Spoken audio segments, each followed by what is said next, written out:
Basically, my experience with the discussion boards has come out of my work as the e-learning coordinator within the school and facilitating the rollout of the WebCT VLE on all of our core undergraduate modules, and trying to find ways of incorporating discussion boards into various different types of teaching and different types of content that we look at across the school.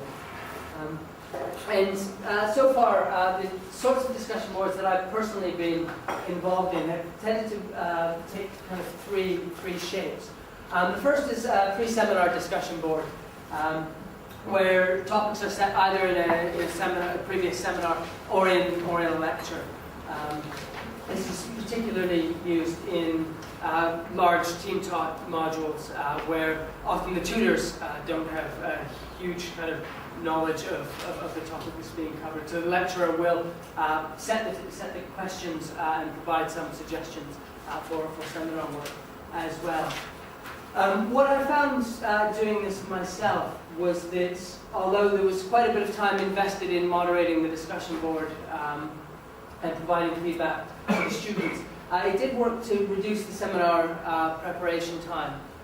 So rather than kind of having to devise activities kind of out of the air and kind of try and guess what would work with a particular group, I was able to identify the areas that the students were interested in, because those were the ones that they tended to bring up on the discussion board. And also I found that students were more comfortable, I think, asking questions and expressing uncertainties on the discussion board than they would be in the seminar. I'm sure you've had the same sorts of experience as I've had, where you kind of start a seminar off and say, okay, are there any questions from the lecture, anything that people aren't sure of, and everybody sits there kind of in rosy silence, and no, everything was great, we understand it all. And it's not until the end of the seminar that you suddenly realize they understood none of it. So the pre-seminar discussion was good for identifying the problem areas there. So that's, I suppose, what I mean when I say it, in a way, made the seminar preparation more strategic. And as I say, it was predominantly run on core team-taught modules. Now, one of the issues that came up there really is, again, that idea that all tutors should participate in the pre-seminar discussion board. I found it worked really, really well when all of my time was devoted to e-learning coordinating, and I took one seminar group myself, and then was able to moderate everybody else's seminar discussion. So it worked really well when you had one person who was kind of dedicated to doing that. It's worked less well since then, when it has been up to individual tutors to get involved with the seminar discussion. Some tutors are quite happy to embrace it and do find that it's a worthwhile use of their time. And those seminar discussions tend to really take off. Other ones where the students are left more to their own devices, the discussion tends to peter out.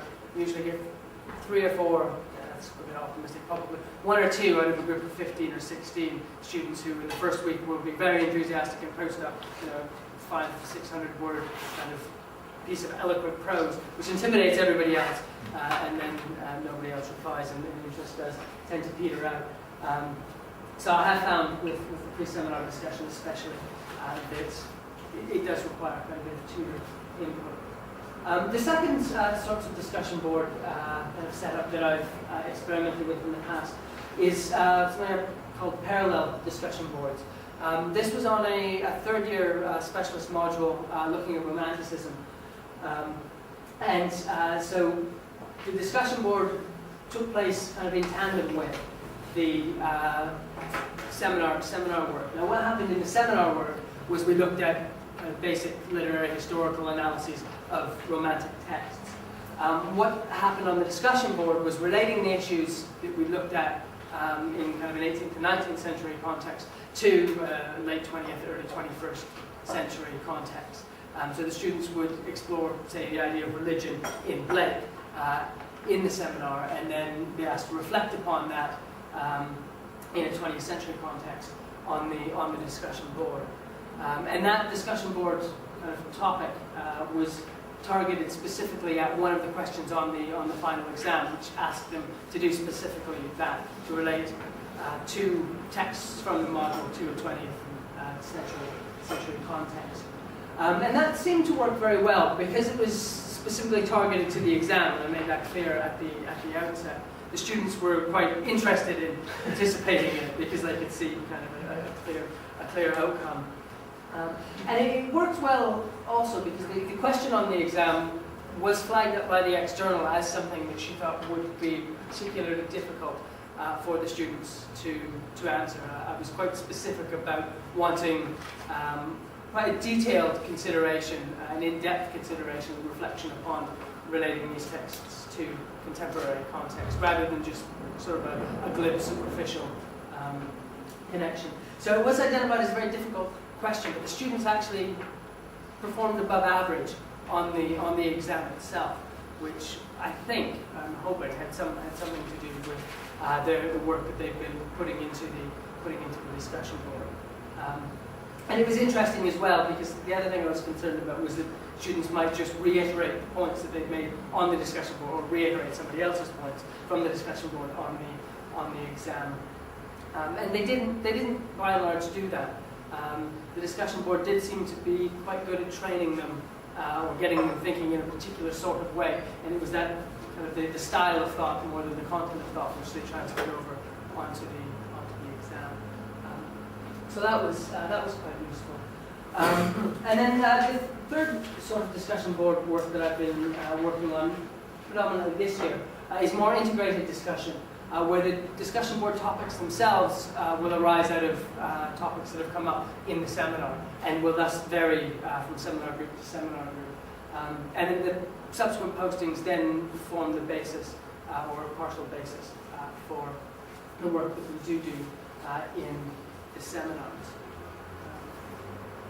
Okay, so what I wanted to do now is I've got on the handout some examples of the way this has worked in practice. Again, these are kind of the selectly chosen kind of best examples.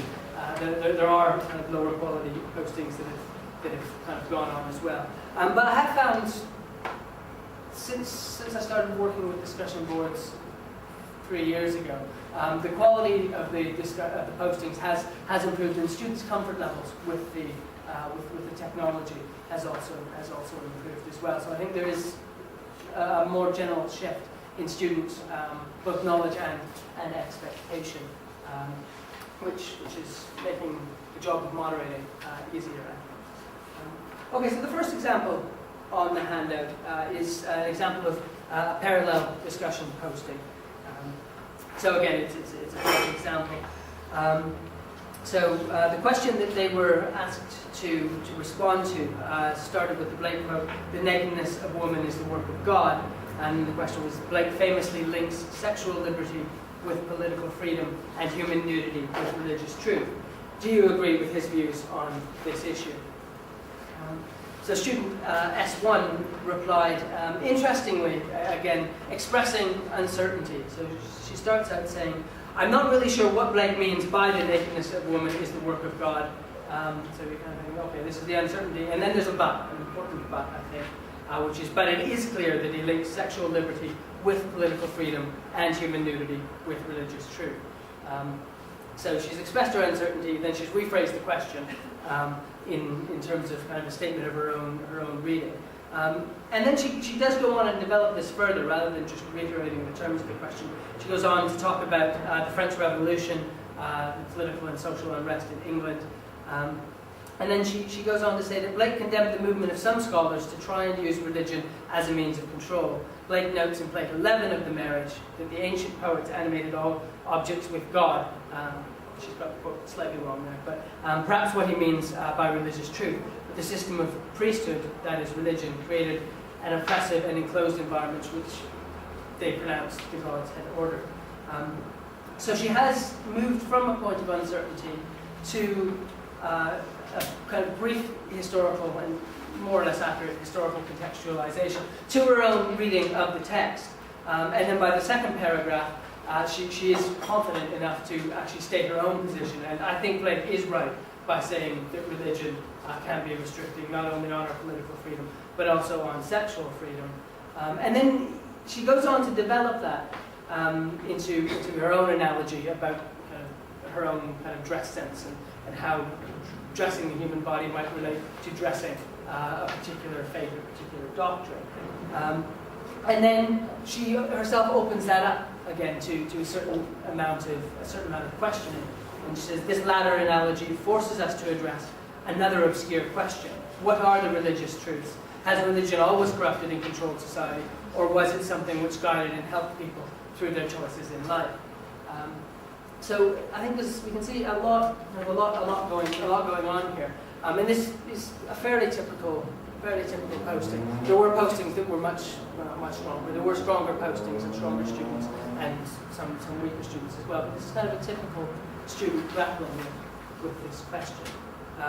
Then on the left-hand or right-hand side of the handout there is my response to that posting, where I first tried to kind of clarify what she was saying, again with kind of leading questions, and then open the discussion up.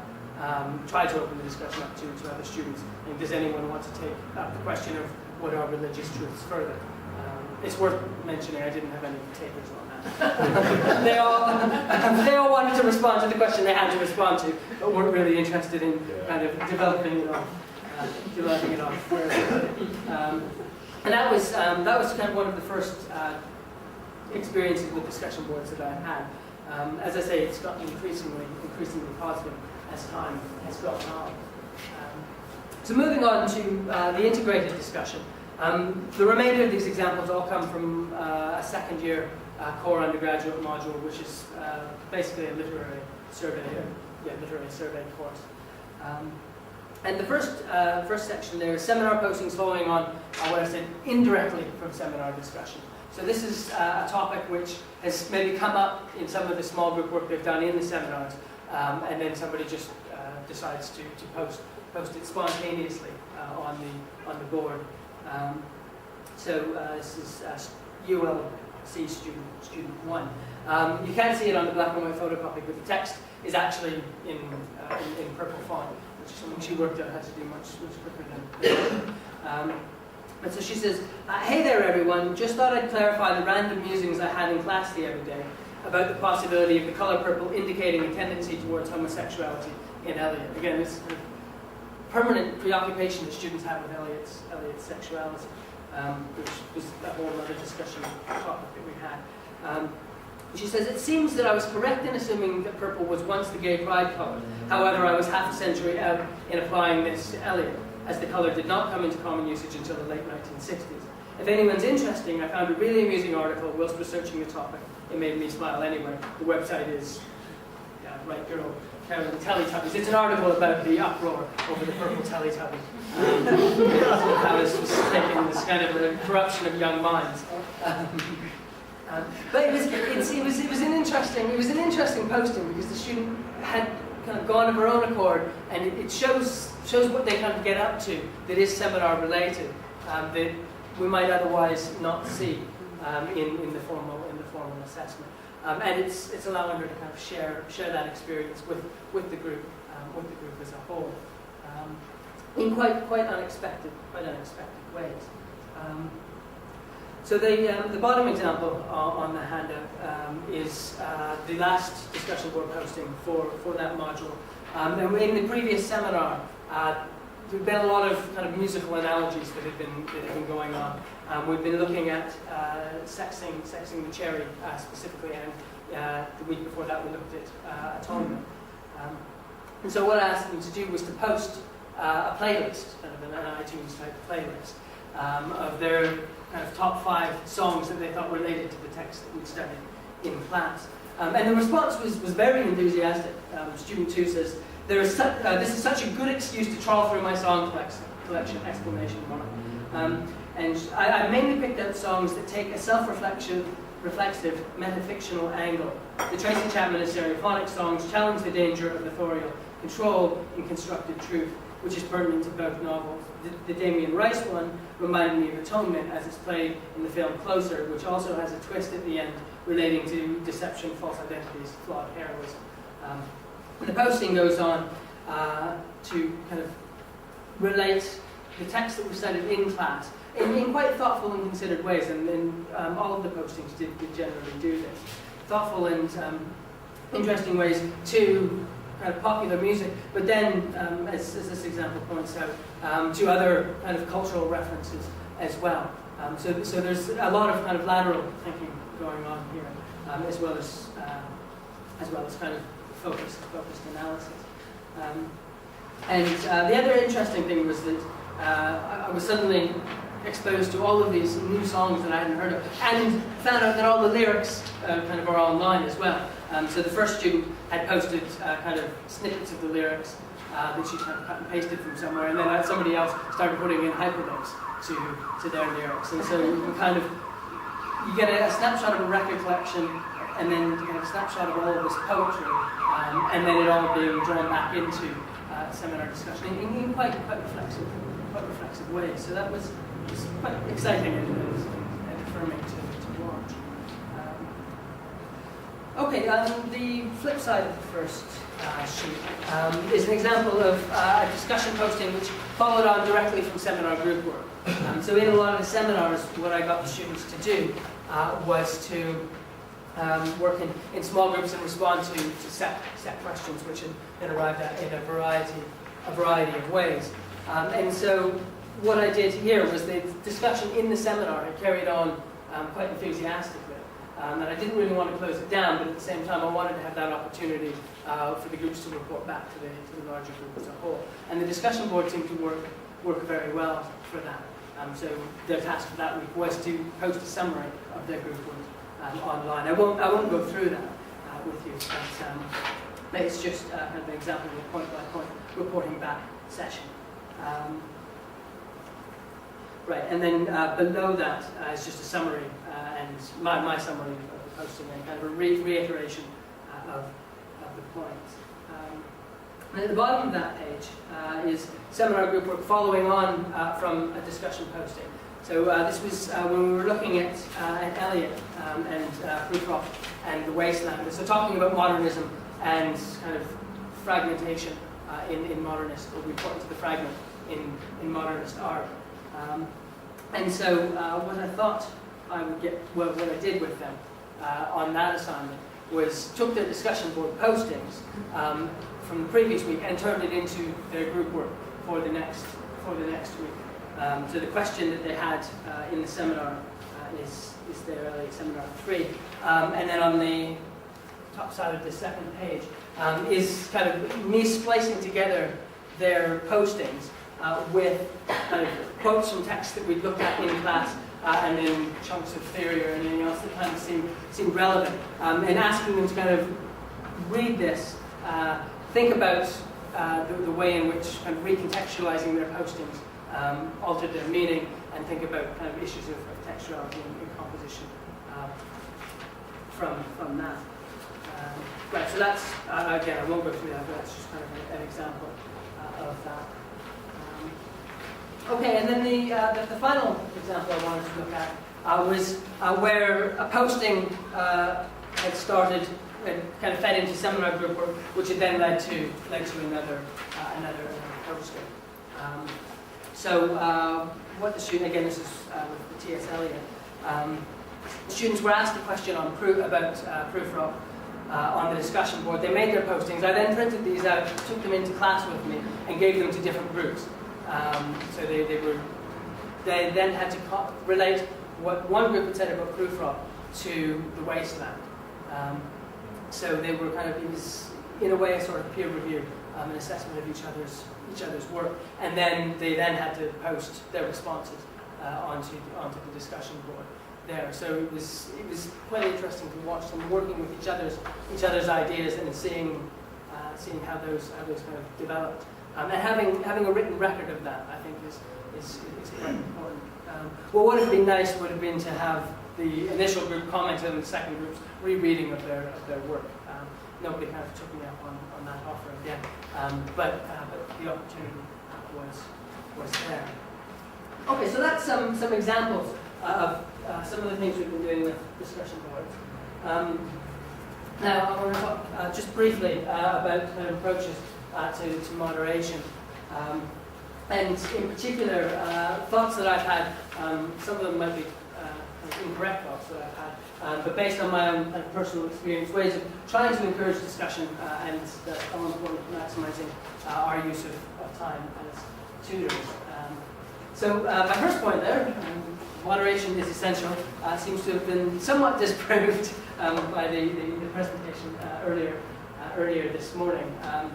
So I do want to revisit that and think about ways of getting students to do their own moderation and encouraging students to kind of work without that constant need for kind of orientating themselves around the tutor. So I think we can place that moderation is essential in brackets. And perhaps what I was thinking of there more is the idea that moderation needs to be consistent across seminar groups, particularly again on the team taught modules. If one seminar group is having a lively discussion on the discussion board and they talk to somebody whose tutor doesn't participate in the discussion board at all, there can be antagonisms and resentment that builds up there. And that does have an adverse effect, I think, on the discussion board generally. And again, setting questions and tasks that are meaningful, so the students get a sense that they are actually doing something worthwhile rather than just kind of ticking a box in our kind of e-learning or universities drive towards e-learning. But also things that aren't too intimidating. So starting out, especially for the first couple of weeks of using the discussion board, setting questions which aren't too challenging. And then as students get more comfortable, kind of building up from there. And again, providing feedback that is encouraging for the students and relevant to the postings, and it also opens up avenues for the discussion. On the handout there's kind of various examples of me trying to do that. I'm not entirely sure how successful that has been, but again, those are the things that I try and keep in mind while I'm moderating the discussion boards. And then the final point there is incorporating the discussion postings into seminars and lectures where appropriate. So the students, again, this is an opportunity to show the students that you really are taking their ideas seriously, that you're paying attention to what they're saying, and that that's affecting the way in which you're kind of delivering the content. We talk a lot about student-centered learning, and it's often quite difficult, though, to use the phrase from earlier, see through the eyes of students. But discussion boards do provide one kind of glimpse of the world as they see it. So that's something which I think has been quite useful for me in the past. Then in terms of maximising the use of time, as I said earlier, I tend to think about it in terms of incorporating it into seminar planning and preparation. I haven't yet got to the kind of grand kind of, I suppose, holy grail of e-learning, where e-learning has saved me all sorts of time, and I can now go off and spend all of my time researching when the computer does all the work for me. But I have reached a state of sort of equilibrium, where the input I put into the e-learning does compensate for preparation work I would be doing in another format. Another way of maximising the use of time, and again this assumes quite a heavy role of the tutor, is replying to messages as a group, not individually. When I started out, I would get quite interested in each individual posting and want to kind of post a well-thought and considered response to each one of those, which meant 15 minutes per posting, which in a group of, when you have 3 or 4 seminar groups of 15 to 20 students, spirals out of control. So again, trying to kind of synthesize their postings and respond to them as a group. Then again, being very strict about maintaining a schedule of how much time I allowed myself to respond to the discussion board. Because on the one hand, it can feel like you're not necessarily doing justice to the postings if you've got kind of quite an exciting discussion and you say, no, I'm only going to spend 15 minutes on this, I'm only going to spend 20 minutes on this. But what I found was that if I spent longer than that, then I eventually started to resent the discussion board and didn't want to do the responses anyway. And so I think that kind of maintenance of a very strict schedule is quite useful.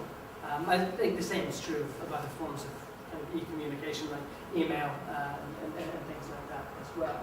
And then the last thing that I found very helpful and kind of unexpected was printing out the postings.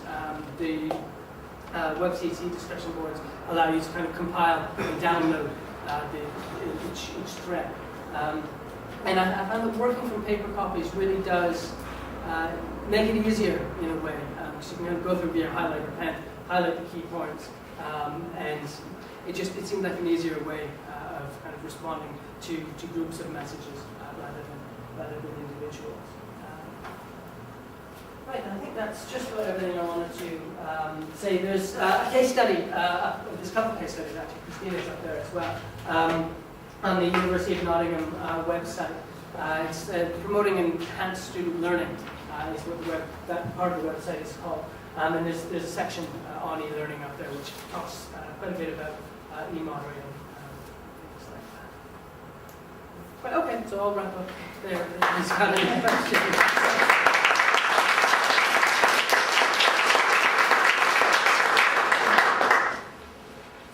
Are there any questions from that? Yes. The students who are responding, their names aren't on the dark code. Is there a reason for that? Yes, I told them before I came today, I asked their permission to use their discussion posting and guaranteed them that it would be anonymous. So I've manually gone through and changed. But Normally they see each other's names. You said that you set 15, 30 minutes per seminar group. Do they know that? And do you set a particular time in the week that you're doing that? Yes, they don't know how long I spend replying, but I usually give them a deadline, which is usually 12 o'clock the day before the seminar, to have their postings up by. And then I tell them I'll have read them and responded before the seminar. And then they're meant to have read it, your response before the seminar? Yes, yeah, they are. Yeah. I'll kind of summarize the response in the seminars as well. I think I'm very interested in this idea of using the discussion board in the seminars, which is something I haven't really thought. In my mind, they've sort of been compartmentalising. There's the discussion board and what we do in the seminar. And so I think that's very interesting. I think it values the contributions to the discussion board, and that's going to encourage more, isn't it, if the students see it as valued and something that's used, not just left floating around out there, but for people to view if they want to, but actually something you actively use. I think it's very interesting. Just something that occurred to me, really. So it's really valuable. Yes, I mean, one of the other things I've done kind of in that respect is that allowed them to post as groups. As the seminar, it was a full year course. As the seminar kind of developed, anytime we broke into groups, the students tended to work with the same people and built up relationships that way. And I found they were kind of more likely to participate if I let them participate in groups of 3 or 4, rather than relying on them all to post individually. Yes. And it helped it interlock with the actual face-to-face contact. Some of your responses on the handout show models of encouragement and open-ended questions. But you said that your students tend to want to respond to the main question rather than to pick up something you said, or perhaps to respond to each other. Have you any thoughts on how you would encourage students to respond to you or to each other? Or is that not really necessarily desirable the way you structure these activities? I think it would be an added bonus if they did do that. And kind of in the back of my mind, I kind of hope that even if they don't respond directly to the questions, they kind of keep them there in the back of their mind, and it does spur them on to further thought, if not further participation. But because they're already posting one response a week anyway, and then they've got other kind of tasks and things that they have to do. I'm concerned I don't want to put too much work